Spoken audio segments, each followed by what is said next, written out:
वन्दना। धर्मरत्न सङ्घरत्नमा वन्दना र शासनका उपाध्याय आचार्यदेखि लिएर देखाउने सुनाउने सिकाउने सबै गुरु भन्तेजीहरूलाई यो स्थानबाट नै वन्दना र उहाँहरूको आशीर्वादलाई शिरोधार्य गरेर श्रोतागणहरूमा दिनानुदिनको मङ्गलमयको शुभ मैत्री कामना व्यक्त गर्दै सज्जनवर्गहरूलाई आज मङ्गलसूत्र भाग 36 ज्ञाता कानञ्च सङ्ग हो भाग 3। अस्ति सज्जनवर्गहरूलाई भगवान शास्ताले ज्ञातथचर्य आफ्नो ज्ञाति बन्धुहरूलाई कसरी सङ्ग्रह गर्नुभयो भन्ने कुरालाई लिएर वेशान्तर जातक भगवान शास्ता पहिलो कपिल वस्तुको आवागमनमा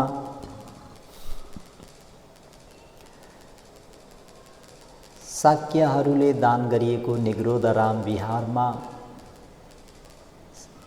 शाक्य राजखलकको क्षेत्रीय अभिमानलाई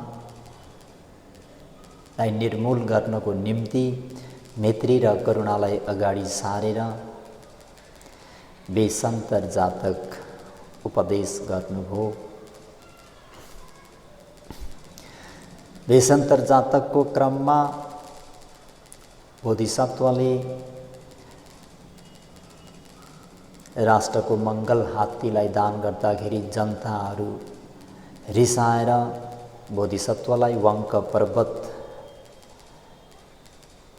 पठाउने निर्णय गरेको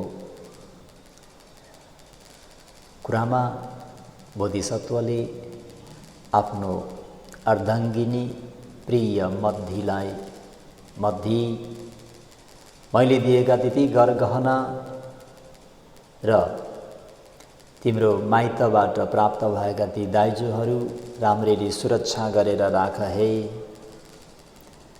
त्यो सुरक्षा गर्ने भनेको शील गुण समाधि गुणले युक्त भएका व्यक्तिहरूलाई दान दिनु नै वास्तवमा सुरक्षासँग राख्नु भनेपछि मद्दी देवी पनि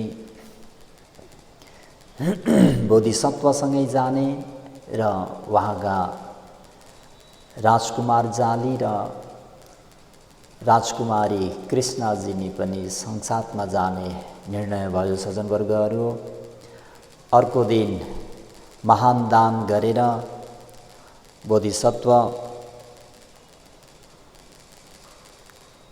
आफ्नो शिविराष्ट्रबाट प्रस्थान गर्नुभयो भनौँ। वेशान्तर आफ्ना परिवार सहित रथमा बसेर वनान्तरित रथ चढाउँदै जाँदा वेशान्तरले सप्तशतिक दान दिएको भन्ने कुरा सुनेर दान लिन भनी आएका 4 जना ब्राह्मणहरू त्यस दानलाई भेटाउन नसक्दा नगरवासीहरूले वेशान्तर रथमा बसेर वनमा गइरहनु भएको सुनेर अरू थोक केही पाउन नसके पनि रथमा जोतिएका घोडा भए पनि मागेर ल्याउनु पर्यो भन्ने मनमा लिएर ती ब्राह्मणहरू हतरपतर दगुर्दै आइरहेका ब्राह्मणहरूलाई देखेर आफ्ना स्वामी वेशान्तरलाई मद्दीले प्राणनाथ पछाडि कुनै याचकहरू दगुर्दै आइरहेको जस्तो छ भने आदरपूर्वक निवेदन गरिन्। सज्जनवर्गहरू है आफू गइरहेको रथ वेशान्तरको मात्रै त्याग चेतना होइन सज्जनवर्गहरू, वहाँको अर्धाङ्गिनी वहाँ सँगसँगै पारमिता गुणधर्महरू पुरा गर्दै आउनु भएको भावी यशोधरा देवी पनि 4 असङ्ख्य एकला कल्पदेखि नै वेशान्तरको त्यो पारमिता गुणधर्महरूमा सधैँ नै हरेक जन्ममा उहाँलाई मद्दत गर्दै नै आइरहेकी थिइन् भन्ने कुरा पनि सज्जनवर्गहरूले बुझ्नु पर्यो। महासत्वले रथ अडाउनु भयो र ब्राह्मणहरू अगाडि आइपुगेको किन दगुर्दै आएको भनी बेसन्तरले सोध्नु भएपछि तिनीहरूले अब के मागौँ, यी 4वटा घोडा दिनुभए उत्तम हुने थियो भनी प्रार्थना गरे। सज्जनवर्गहरू हो, बेसन्तरले खुसीका साथ 4वटा घोडाहरू खोलेर दान गरिदिनुभयो। र फेरि कोही ब्राह्मणहरू आएर बेसन्तरको त्यो रथ पनि माग्दाखेरि खुसीका साथ त्यो रथ पनि दिएर पठाउनु भयो र सानी कृष्णाजिनीलाई मध्तीले बोकिन् र ठुला छोरा जाली कुमारलाई स्वयं आफै बेसन्तर बोधिसत्व बेसन्तरले बोकेर उहाँहरू जेजुत्तरतर्फ लागे।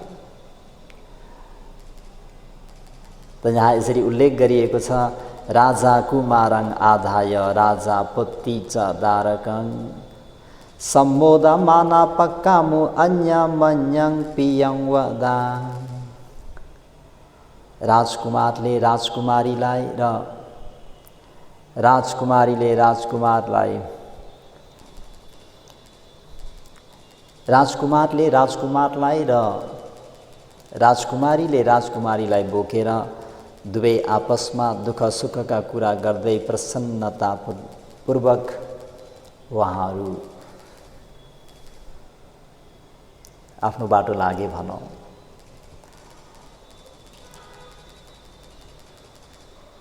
हिँडेको दिनमा नै उहाँहरू जेजुत्तर नगर भन्ने उहाँहरूको मामाको राष्ट्रमा पुगे भनिन्छ। जाली र कृष्णाजिनीहरूको निम्ति देवगणहरूले बाटो छोट्याइदिए। प्रस्थान गरेको दिनमै बेसन्तरहरू मामाको देश जेत राष्ट्रमा पुगे भनिन्छ। सज्जनवर्गहरू, बाटोमा विभिन्न रमणीय दृश्य फलफुलहरू सबै त्यतिकै झुम्मेका थिए र जेत राष्ट्रमा पुगेपछि त्यहाँको कुरालाई नभनौँ, म अलिकति सार संक्षेपमा मात्रै बेसन्तरलाई भन्न गएको हुँदाखेरि बोधिसत्व तपस्वी वेशतिर एकैचोटि प्रस्थान गरौँ। त एवं प्रकारले जेजुत्तर राष्ट्रबाट बोधिसत्व वङ्क पर्वततर्फ प्रस्थान गर्नु हुँदाखेरि बाटोमा गन्धमादन पर्वतमा पुग्नुभयो। त्यहाँबाट फेरि विपुल पर्वतबाट केतुमती नदीको किनारमा पुग्नुभयो। जङ्गलमा हिँड्ने मानिसहरूले दिएका मासु लगायत मह आदि सेवन गरेर उनीहरूलाई, जसले चाहिँ उहाँहरूलाई आहार दान गरे बाटोमा, त्यहाँहरूलाई पनि सुनको सियो दिएर त्यहाँबाट क्रमश पहाडको चुचुरोमा रहेका बरको वृक्षनिर पुग्नुभयो है। सम्झिनुहोस्, बेसन्तर मध्ती जाली र कृष्णाजिनीहरू वङ्क पर्वत पुगे भनेर बुझ्नुहोस्। अब त्यहाँ भनिरहेको ठक्क कुटीमा जुन गेरुवा वस्त्र राखेको थियो त्यो ठाउँमा अक्षर लेखिराखेको देखेर शक्र देवेन्द्रले मलाई देख्नुभयो होला भन्ने बुझेर आफूसँग रहेको खड्का धनुष बाण सबै एकातिर राखी आफ्नो शरीरको वस्त्र छाड्नु भई तपस्वी वेश धारण गर्नुभयो। सज्जनवर्गहरू, यो बेसन्तरको पारमी पूरा गर्ने क्रममा अन्तिम जीवन हो। सज्जनवर्गहरू, यसरी तपस्वी वेश धारण गरिसके पश्चात लट्ठी टेक्नु भई प्राणशालाबाट बाहिर निस्किनु भई चक्रमणशालामा ओक्लिनु भई केही बेर चक्रमण गर्नु भई प्रत्येक बुद्धहरू जस्तै संयमी भई मध्ती र आफ्ना छोराछोरी भएको ठाउँमा जानुभयो है। बेसन्तरसँगै आश्रममा गएर आफ्नो निम्ति बनाइराखेको प्राणशालामा पसेर त्यहाँको तपस्विनी वस्त्र पहिरन गरी तपस्विनीको भेष धारण गरिन् है। आफ्नो मध्ती देवीले पनि बेसन्तर सँगसँगै तपस्विनीको भेष धारण गरिन्। पछि गएर उनीहरूले आफ्ना छोराछोरी जाली र कृष्णाजिनीलाई पनि तपस्वीको वस्त्र लगाइदिए। यसरी 4 क्षेत्रीय परिवारहरू वंक पर्वतको बीचमा गेरुवा वस्त्र धारण गरेर सज्जनवर्गहरू तपोचारण गर्ने, आफ्नो पारमी पूरा गर्ने क्रमलाई जारी राखे। महासत्वको मैत्री ध्यानले 3 योजनसम्मका प्राणीहरूको चित्तमा मैत्री भाव उत्पन्न भइरहेको थियो रे सज्जनवर्गहरू। परस्पर सबै आपसमा मिलेर बसे, कसैले कसैलाई हिंसा आदि गर्ने भावना आएन है।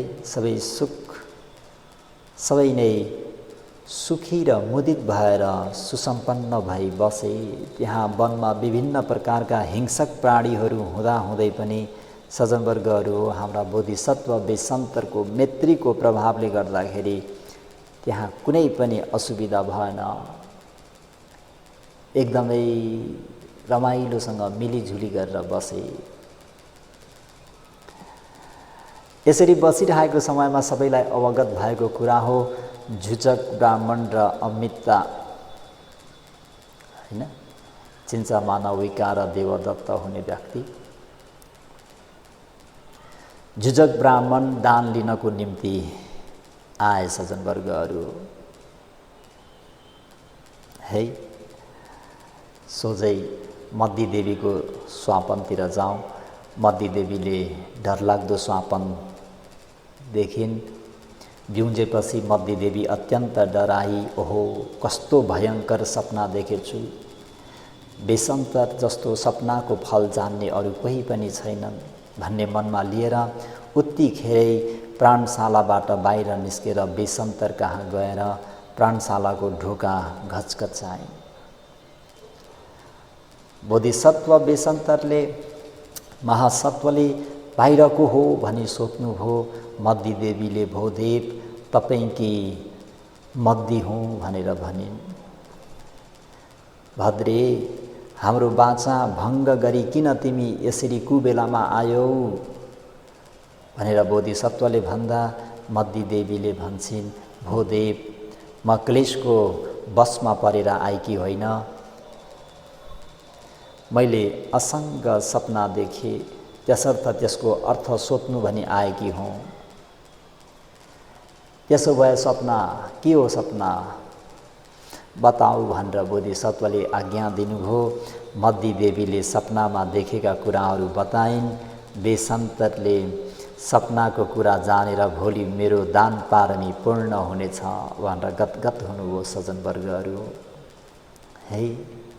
भोलि अवश्य पनि कुनै न कुनै याचक आउनेछ र मैले मेरो दान पारमी पूरा गर्न पाउनेछु। भोलि म कहाँ कुनै न कुनै याचक आएर मेरो छोराछोरी दानको रूपमा माग्नेछ। मद्दीलाई सान्त्वना दिएर पठाउनु पर्यो भने भो मद्दी, डराउनु पर्ने कुनै कारण छैन भनी मद्दी देवीलाई सान्त्वना दिएर बोधिसत्वले फर्काइदिनु हो सज्जनवर्गहरू है। महासत्व प्राणशालाबाट बाहिर निस्केर स्वच्छ चेप्टो शिलामाथि सुवर्ण मूर्ति चाहिँ पलेटी मारेर मानौ कुनै रक्सीबाजलाई रक्सीको प्यास लागे चाहिँ कहिले दान लिने व्यक्ति आउला, कतिखेर दान लिने व्यक्ति आउला भनी बाटोतिर मात्रै हेरिराख्नु भयो। बालकहरू पनि आफ्ना पिता कहाँ खेलिरहेका थिए।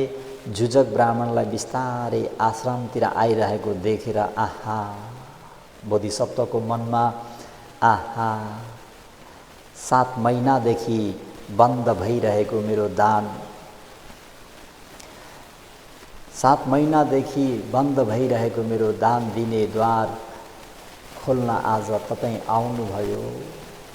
आउनुहोस् ब्राह्मण भनी ब्राह्मणलाई सहर्षपूर्वक स्वागत गरी बक्स्यो सज्जनवर्गहरू है। याचकलाई देखेर यति प्रसन्न हुनुभयो। 7 महिनादेखि बन्द भएको दान दिने द्वार आज बल्ल खुल्यो रे सज्जनवर्गहरू। सत्पुरुषहरूलाई याचक देख्दाखेरि लाभ हुन्छ। ओहो मेरो लाभ, आज मैले दानादि पुण्य आर्जन गर्न पाउने भए, सञ्चय गर्न पाउने भए भनेर।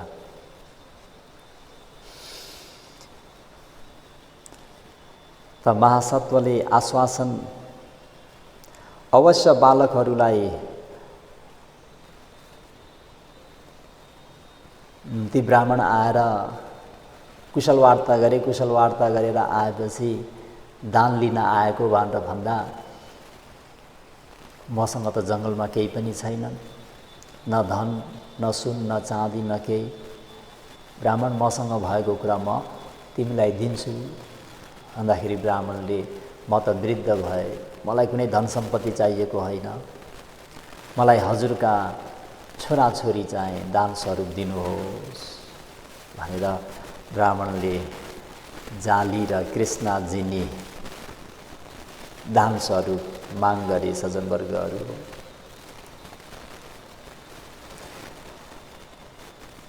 यसरी माग गर्दाखेरि बोधिसत्व पनि अति नै खुसी भएर हुन्छ म तपाईलाई दान दिन्छु भनेर वचन दिनुभयो। दान दिने बेलामा के भयो त भन्दाखेरि जुजक ब्राह्मणको रूप देख्ने बित्तिकै जाली र कृष्णजिनीहरू अन्यत्र अलिकति भागेर गए भनौँ न। बच्चाहरू अगाडि नदेखेपछि जुजक ब्राह्मणले महासत्वलाई अलि आक्षेप गर्दै विभिन्न कुराहरू सुनाए।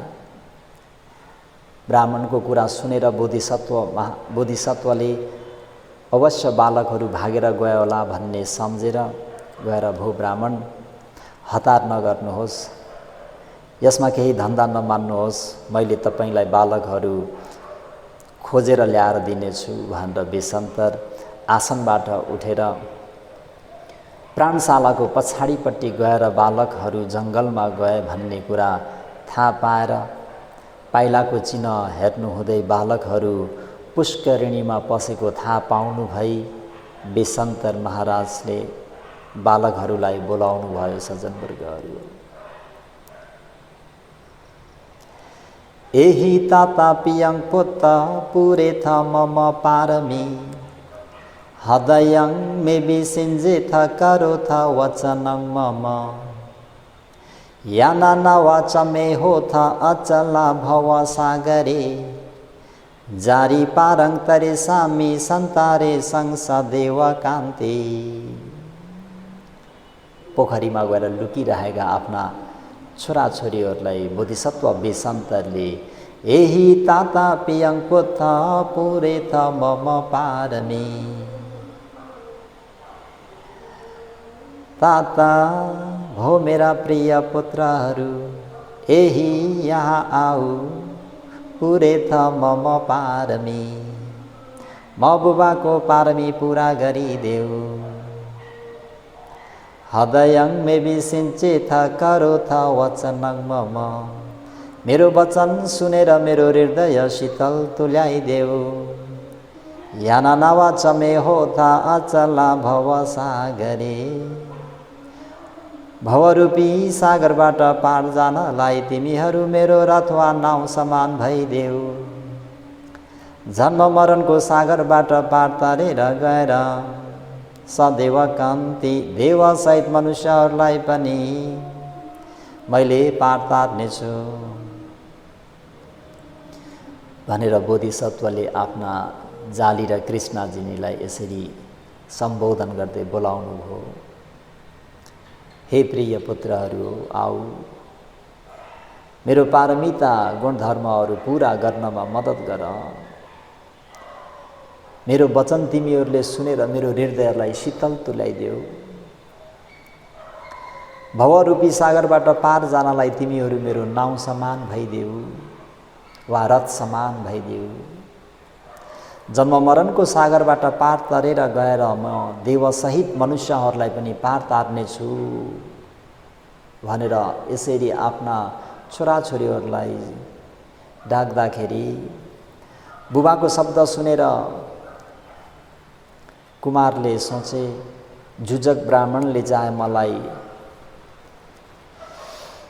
मारोस् जेसुकै गरोस्, किन्तु बुबालाई फेरि अर्को पटक बोलाउनु पर्ने कष्ट म दिने छैन।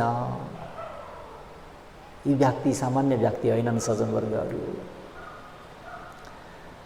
अहिले जाली कुमार भनेका भगवान शास्त्रका सुपुत्र राहुल पारमिता गुणधर्महरू पुरा गर्दै आउने शिक्षाकामीहरूमा एतत् अग्रभन्दा फरक नपर्ला।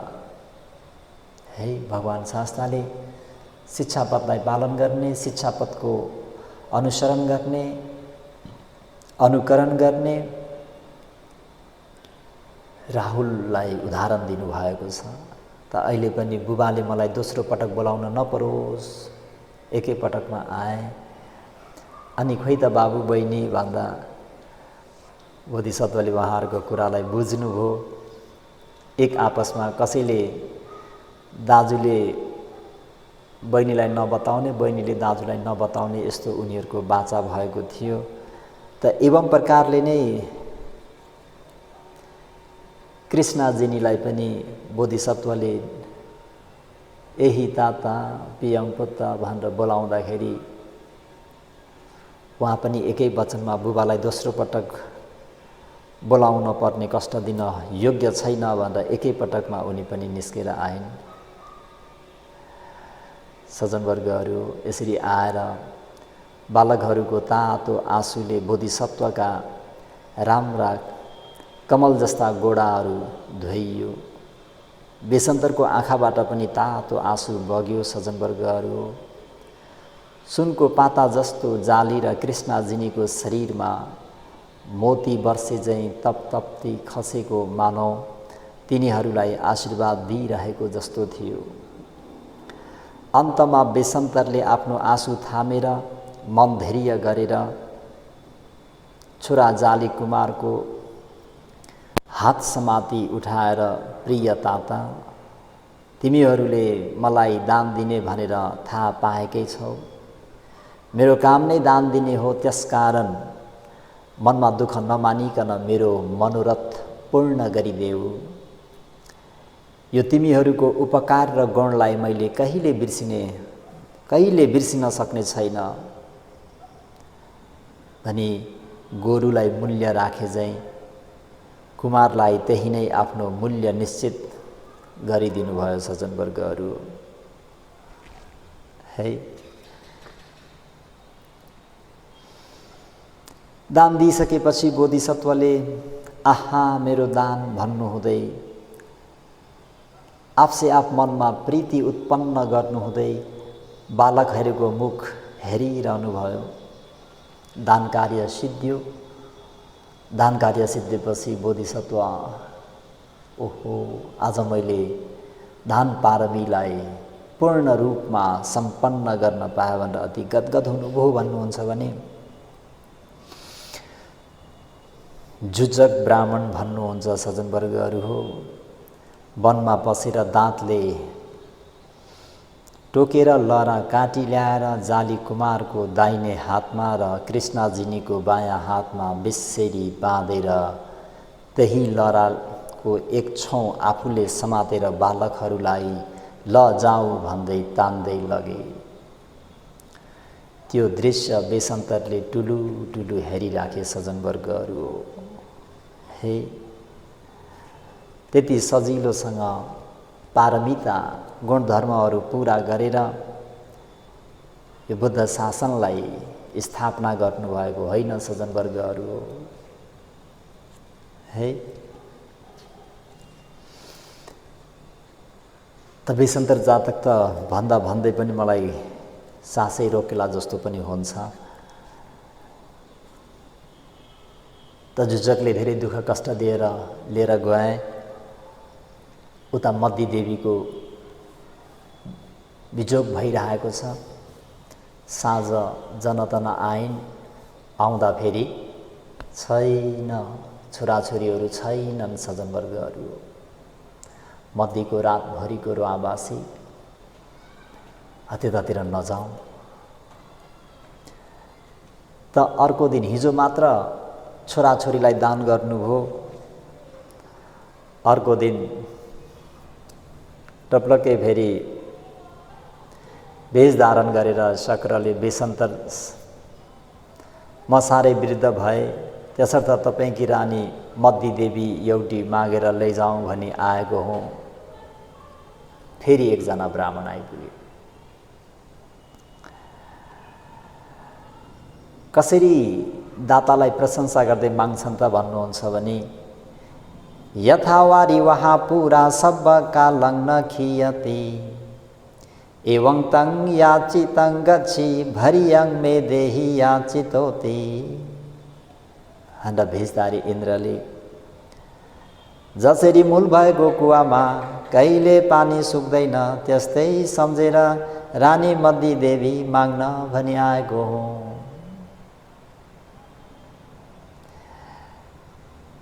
है, जसरी मूल भएको कुवामा कहिले पनि पानी सुक्दैन त्यसरी नै सम्झेर म मद्दी देवीलाई माग्न भनेर आएको हुँ। यो कुरा सुनेर बोधिसत्वले हिजो मात्र मैले एक ब्राह्मणलाई छोराछोरीहरू दान दिएर पठाएँ, आज फेरि मेरी अर्धाङ्गिनी माग्न आयो, म एक्लो हुने गरी मद्दी देवी कसरी दिई पठाउने? अनि त्यो सोच आएन अरे।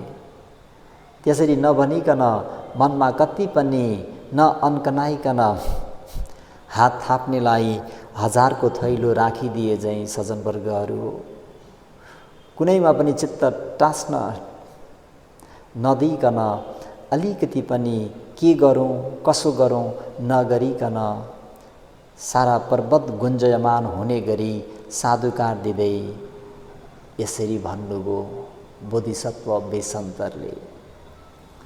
ददामि न विकम्पमि यं मया चासि ब्राह्मण सन्तं न पट्टिगुहामि दाने मे रमति मनोति। ब्राह्मण भो ब्राह्मण मैले त्वाङ तपाईँलाई मद्दी देवी चाहिँ ददामि दान दिने भए। मसँग भएको वस्तु म लुकाउँदिन, दाने मे रमति मनोति। किन मसँग भएको चिज वस्तु लुकाउँदिन त भन्दा मलाई दान दिन खुब मन लाग्छ, दान दिन मन पर्छ। यति भनेर चाँडो चाँडो गरेर कमण्डलुमा पानी ल्याएर मद्दी देवीको हात समातेर ब्राह्मणको हातमा पानीको धारा खसाल्दै दान गरे। त्यस बखत पनि बताए झैँ सम्पूर्ण पृथ्वी कम्पयमान भयो, विविध शब्दहरू निस्के। यसरी दान दिँदा न बेसन्तरको मुख मलिन भयो न त मद्दी देवीको मुख नै अँध्यारो भयो रे सज्जनवर्गहरू। सत्पुरुषहरूको कार्य, सत्पुरुषहरूको त्याग, सत्पुरुषहरूले आफ्नो जातिको सङ्ग्रह गर्नको निम्ति, बहुजनको कल्याणको निम्ति, बुद्धत्वको निम्ति जुन गर्नुभएको ती आचरणहरूलाई हेर्ने हो भने बडा गजब छ सज्जनवर्गहरू।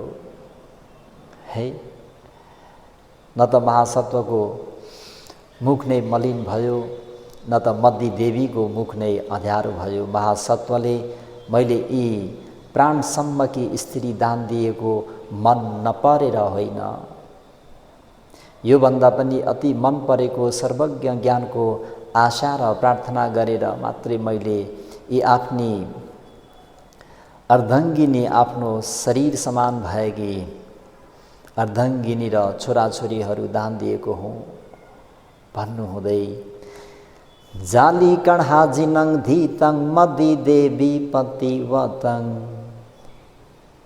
जजमानो न जिन्तेसी बोधिया एव कारणा न मे देशा उभो पोता मद्दी देवी न देशिया सबन्युतं पियं मयं तस्मा पिए आधासयं। सज्जनवर्गहरू, भगवान शास्ताले भिक्षुगणहरू लगायत शाक्य खलागहरूलाई, शाक्य राजकुमारहरूलाई सुनाउँदै हुनुहुन्छ। भिक्षुगणहरू,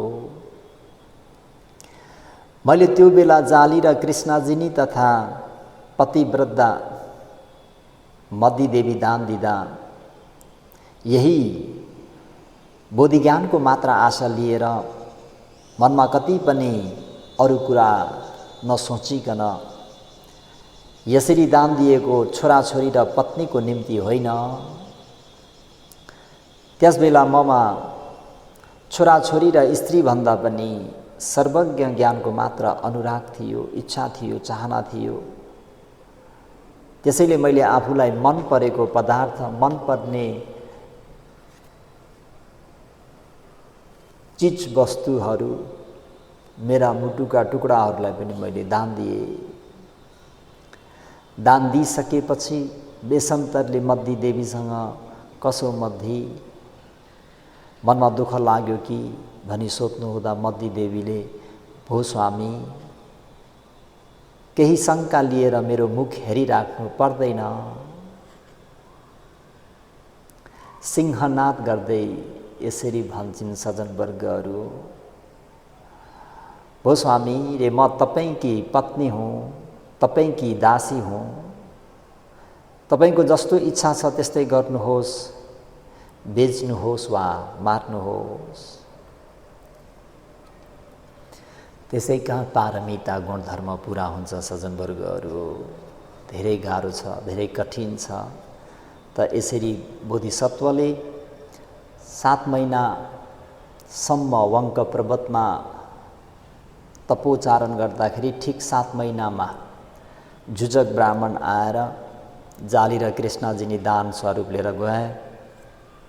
अनि अर्को दिनमा फेरि आएर भेषधारी इन्द्रले चाहिँ मद्दी देवी दान लिएर, अब मेरो दान भयो, अब तिमीले मद्दी देवीलाई अरू कसैलाई पनि फेरि दान दिन पाउँदैनौ भनेर फेरि बेसन्तरलाई नै दान दिएर जानुभयो। यसरी बोधिसत्वले आफ्नो दान पारमी त्यसरी पुरा गर्नुभयो सज्जनवर्गहरू। त सज्जनवर्गहरू त्यस पश्चात त अब जाली र कृष्णजीनीहरूलाई ब्राह्मणले लाँदा लाँदै उनी शिवी राष्ट्रमा पुगे। शिवी महाराज को हो, यी त यस्ता तेजस्वी बालकहरू त हाम्रै नाता नातिनी जस्ता छन् भन्दा नभन्दै उहाँकै नाता नातिनी रहेछन्। अनि ती वार्तालाप भइसकेपछि जुजक ब्राह्मणबाट फेरि ती छोरा र छोरीहरूलाई मोल तिरेर लिनुभयो। अनि आफ्नो छोरा बेसन्तर र बुहारी मद्दी देवीलाई लिनको निम्ति सबै शिवी राष्ट्रवासीहरू वंक पर्वतमा आए सज्जनवर्गहरू। वंक पर्वतमा आएर उहाँहरू वार्तालाप गर्ने क्रममा सबै क्षेत्रीयहरू एकैचोटि आएनन्, एक एकजना हुँदै आए। पहिला शिवी महाराज बोधिसत्व कहाँ आउनुभयो। आएर वार्तालाप गर्ने कुरामा बोधिसत्वले महाराजलाई, महाराज तपाईंका नाता नातिनीहरू मैले एउटा ब्राह्मणलाई दान दिए, त्यो ब्राह्मण साह्रै नै दुष्ट रहेछ। गोरुलाई पिटे झैं पिटेर ती बालकहरूलाई लहराले बाँधेर लग्यो। अब ती बालकहरू के भए होलान् मलाई थाहा छैन। यदि पिता महाराजले ती बालकहरूलाई देख्नु भएको भए कृपया पहिले त्यो कुरा सुनाउनु भए बेस हुने थियो। यदि सुन्न पाए हामीहरूलाई बडो आनन्द हुने थियो भनेर आफ्नो पिता महाराजसँग भेटघाट हुँदाखेरि आफ्ना छोराछोरीको विषयमा सोध्दा पिता महाराजले बोधिसत्व बेसन्तरलाई मैले जाली र कृष्णजीनीको मूल्य तिरेर लिइसकेको छु, यसमा तिमीले केही धन्दा माग्नु पर्दैन है। यो कुरा सुनेर धेरै नै धैर्य प्राप्त भएपछि महासत्वले बाबासँग कुशल वार्ता गर्दै भन्नुभयो, तपाईलाई आरामै छ कि, अनि माको के हाल खबर छ? भूपुत्र तिमीले आमालाई सन्चै छ, आजसम्म केही पनि भएको छैन। आँखाले पनि राम्रोसँग देखेकी छिन्। अनि तपाईको राज्य राम्रोसँग सञ्चालन भइरहेको छ कि भन्दा शिवी महाराजले, बाबु तिम्रो धर्मको प्रभावले आजसम्म राज्य राम्रैसँग चलिरहेको छ, यथा समयमा वृष्टि पनि भइरहेकै छ। यति कुरा गर्दा गर्दै सज्जनवर्गहरू उता फुसती देवी पनि अब त राजा शोक सन्तापबाट मुक्त भएर आरामसाथ कुशल वार्ता गरिरहनु भएको होला भन्ने सम्झी महान परिवारहरू सहित बेसन्तर कहाँ आइपुगिन्। है, आफ्नो बाबासँग कुरा गरिरहेका बेसन्तर बोधिसत्व बेसन्तरले आफ्नो राजमाता आश्रमतिर आइरहेकी देखेर हतरपतर उठेर मद्दीसँगै दगुर्दै गएर आमाको अगाडि गएर वन्दना गरे। मद्दी देवीले पनि आफ्नै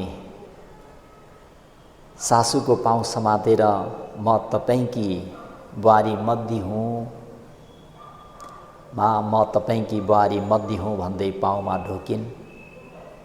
बेसन्तर र मद्दी फुसती महारानीलाई वन्दना गरिरहेकै बेलामा उता जाली र कृष्णाजिनीहरू पनि धेरै कुमार र राजकुमारीहरू जम्मा गरेर अगाडि आइपुगे। मद्दी देवी भनी जाली र कृष्णाजिनी आउने छन् भनी उनीहरू आउने बाटोतिर मात्र हेरिरहेकी थिइन्। राजकुमार जाली र कृष्णाजिनीहरू कुशलपूर्वक आइरहेको देखेर मद्दी स्थिर भएर एक ठाउँमा बस्न सकिनेन् रे सज्जनवर्गहरू। जस्तै बाछी देखेर माउ दगुर्दै गए चाहिँ मद्दी देवी पनि गहभरि आँसु राखेर मेरा लाल, मेरा बच्चा, मेरो बाबु भन्दै तिनीहरू आइरहेको बाटोमा दगुर्दै गइन्। राजकुमारहरू पनि आमालाई देख्ने बित्तिकै मा, आमा भन्दै स्वास्वा र फाँफा गर्दै आमाको अगाडि दगुर्दै गए। यसरी दगुर्दै जाँदा हर्षले चित्त थाम्न नसकेर आँखाबाट आँसु खसाल्दै मद्दी देवी बाटोमै उत्तानो परेर लडिन्। राजकुमारहरू पनि दगुर्दै आएर आमाको छेउमा आएर त्यही नै लडे। मद्दी देवीको छातीबाट दूधको धारा बगेर जाली र कृष्णाजिनीको मुखमा पर्यो। यदि यसरी मद्दी देवीको छातीबाट दूधको धारा निस्केर तिनीहरूको मुखमा नपरेको भए रे सज्जनवर्गहरू, जाली र कृष्णाजिनीहरू त्यही नै छाती सुकेर मर्थे होलान् भनेर उल्लेख गरिएको छ। उता बेसन्तर पनि छोराछोरीहरू देखेर दगुर्दै आइरहेको त्यही नै मूर्छा भएर लडे। सञ्जय राजा र राजमाता फुसती देवी पनि त्यस्तै चित्त थाम्न नसकेर त्यही नै बेहोस भएर लडे। हेरिरहेका प्रत्येक व्यक्ति कोही पनि यस्तो करुणा दृश्य देखेर मन थाम्न नसक्ने भएर त्यहीँको त्यही नै सबै मूर्छित भए झैँ धमाधम सबै केराको बोट लडे झैँ लडे। त्यहाँको दृश्य मानौ वायुको भुमरीमा फँसिरहेकाहरू जस्तै सबै धमाधम ढले सज्जनवर्गहरू। त्यति बेला पर्वत नै थर्किने गरी भूकम्प भयो। महासमुद्रको पानीमा उथुल पुथुल मच्चियो। पर्वतराज सुमेरु भन्ने टेढो भएर गयो।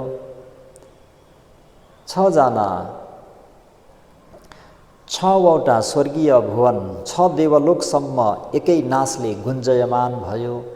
त्यति बेला देवताहरूका राजा शक्र देवेन्द्रले ओहो 6 जना महाक्षत्रियहरूमध्ये एकजना पनि उठेर पानी सिंचन गरेर होसमा ल्याउन सकिने अवस्था थिएन रे।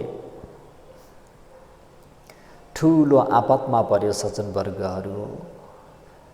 पुष्कर वृष्टि गराइदिनु पर्यो भनी ठुला ठुला थोपा गरी पानी बर्साइदिए। इच्छा हुनेलाई मात्र वर्षेको पानीले भिजिने, मन नपर्नेलाई कमलको पातमा पानीले नभिजे झैँ तिनीहरूको कपडा भिजेन। 6 जना क्षेत्रीयहरूलाई उहाँहरूले आश्वासन दिनुभयो। मूर्छित सबै त्यहाँ प्राणीहरू 60,000 मात्रै के धेरै नै प्राणीहरू होसमा आए। तिनीहरूको यो आश्चर्य रूपले पनि परेको पानी देखेर साधुकार प्रकट गरे सज्जनवर्गहरू। है यसरी भगवान शास्ताले आफ्ना शाक्यहरूलाई पुष्पवृष्टि भएको कारणमा बेसन्तर बोधिसत्वको कुरा आज्ञा गर्नु भएर कपिलवस्तुमा रहेका सैकडौँ हजारौँ शाक्यखलकहरूलाई धर्मबोध गराई बक्स्यो।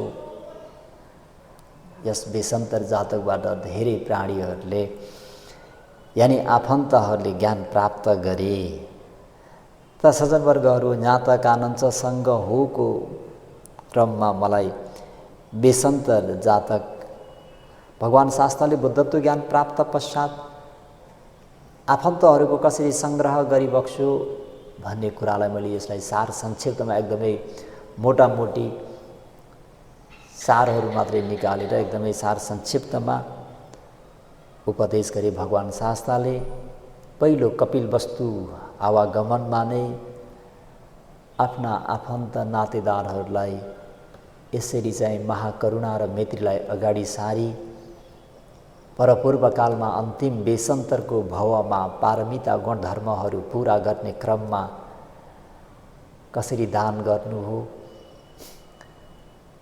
सुन चाँदी घर गहना आदि इत्यादि धन सम्पत्ति कसरी त्याग गर्नु हो, मङ्गल हात्ती त्याग गर्दाखेरि कसरी देशवासीहरू रिसाए र उहाँहरू 4 जना क्षेत्रीय कुमारहरू कसरी चाहिँ वङ्क पर्वततर्फ प्रस्थान गरे, वङ्क पर्वतमा कसरी आफ्नो दान पारमी पुरा गरे, जुजक ब्राह्मणले कसरी लिएर गए ती जाली र कृष्णाजिनीलाई, बोधिसत्वको त्यो दान। त्यही भएर भनिन्छ यो बुद्ध शासनलाई स्थापना गर्नको निम्ति भगवान शास्ताले दान गर्नुभएको धन सम्पत्तिहरू हिमाल पनि कम पर्छ, सुमेरु पर्वत पनि ती धनराशिको अगाडि सानो हुन्छ। भगवान शास्ताले यो शील समाधि प्रज्ञाको शासनलाई स्थापना गर्नको निम्ति दान गर्नुभएको, शरीरको मासु काटी काटी दान गर्नुभएको पृथ्वीको माटो समान, आँखाहरू निकालेर दान गर्नुभएको आकाशको तारा समान, रगतहरू निकालेर दान गर्नुभएको 4 महासमुद्र समान भनेर यसरी भनिएको छ। त यो भगवान शास्ताले कसरी चाहिँ आफ्ना ज्ञातिहरूलाई सङ्ग्रह गर्नुभयो त भन्दा यो पहिलो दिनमा यसरी बेसन्तर जातकको धर्मोपदेश गरेर आफ्नो ज्ञातिहरूलाई धर्मबोध गराउनु भयो।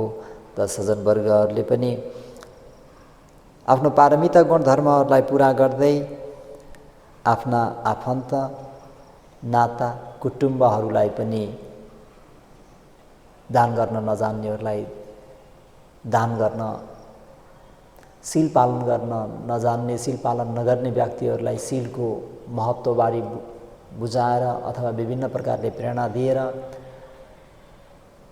अथवा कुनै गुरु भन्तीहरू बोलाएर, गुरुमाजुहरूलाई बोलाएर त्यसबारेमा उपदेशहरू सुनेर बुझाएर शील पालन गर्नमा, ध्यान भावना आचरण गर्नमा आदि जति पनि पारमिता गुण धर्महरू पुरा गर्नमा सहयोग गर्नुहुनेछ र आफूले पनि पारमिता गुण धर्महरू पुरा गर्दै अन्ततः जाति जरा व्याधि मरणबाट मुक्त हुने कुशल पुण्यहरू सञ्चय गर्दै जानुहुनेछ भन्ने शुभेच्छाका साथ सज्जनवर्गहरूलाई आज ज्ञाता कानञ्चसँग हो आजको लागि यतिमै समाप्त गरौँ। भोलि फेरि यसैलाई नै निरन्तरता राखौँ न। भगवानले फेरि कसरी कपिलवस्तुमा कसरी चाहिँ भाइ नन्दलाई, राहुल सुपुत्रलाई, कसरी आफ्नी माँ महामाया देवीलाई कसरी आफ्नी माँ प्रजापति गौतमीलाई, कसरी आफ्नी दिदी नन्दा थेरीलाई, कसरी आफ्ना पिता महाराजलाई, साथै कपिलवस्तु नगरवासीहरूलाई कसरी चाहिँ सङ्ग्रह गर्नुभयो भन्ने कुरा बाँकी नै छ। कर्मले साथ दिएछ भने भोलि फेरि सुनाउला भन्दै यतिमै सबैले साधुकार गरौँ। इदं मे दानं निब्बान्नस्स पच्चयो होतु, सबै सत्ता सुखिता भवन्तु भन्दै आजको ज्ञाता कानञ्च सङ्गहोलाई यतिमै अन्त गर्छु। भवतु सतमङ्गलम्। साधु साधु साधु।